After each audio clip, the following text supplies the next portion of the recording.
Hello students, in the second part of digital logic families, we will define power dissipation and then we will calculate the power dissipation for any digital logic circuit.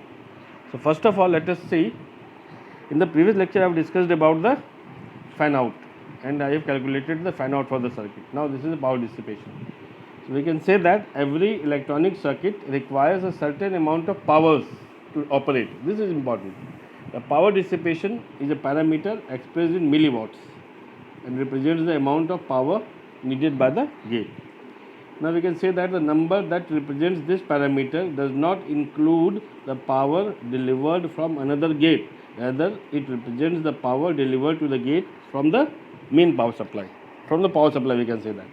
An IC with 4 gates will require from its power supply 4 times the power dissipated in each gate. Now we will see the calculation of power dissipation. The amount of power that is dissipated in a gate is calculated from the supply voltage VCC and the current ICC that is drained by the circuit. The power is the product VCC into ICC. The current drawn from the power supply depends on the logic state of the gate. The current drained from the power supply when the output of the gate is in the high voltage level is termed as ICCH. For the high voltage level we are using the suffix H, for the low voltage level we are using the suffix L. So when the output is in the low voltage level, the current is ICCL. Now the average current is that is the average of the ICCH plus ICCL, that is ICCH plus ICCL upon 2. So in this way we can determine the average current. Now we can determine the average power dissipation, which is the product of average ICC into VCC.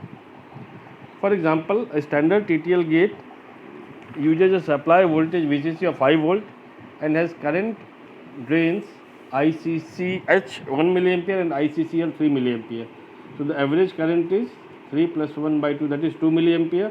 The average power dissipation is, now we have 5 volt into 2 milliampere, that is 10 milliwatt. So an IC that has 4 NAND gates dissipate a total of 10 into 4, 40 milliwatt. So this is about the power dissipation. Now we will see the propagation delay of the digital logic IC families. So propagation delay of a gate is the average transition delay time for the signal to propagate from the input to output when the binary input signal changes in value.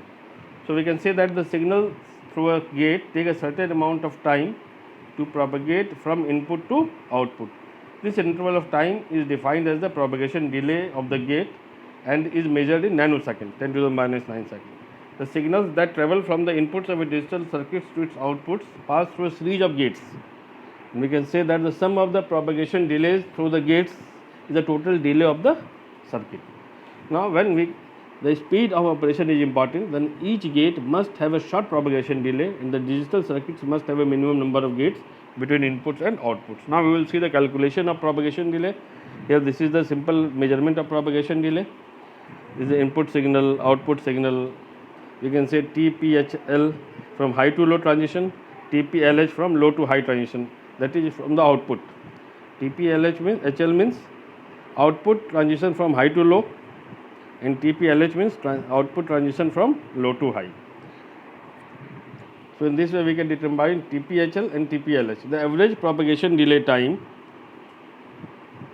TP propagation delay time. The average propagation delay time of a gate is calculated from the input and output waveforms as shown in the figure.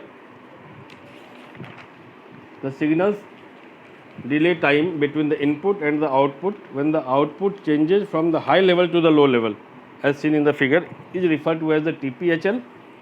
Similarly, when the output changes from low to the high level, the delay is TPLH, and it is customary to measure the time between the 50% point on the input and output transitions. The average propagation delay time is calculated as the average of the two delays.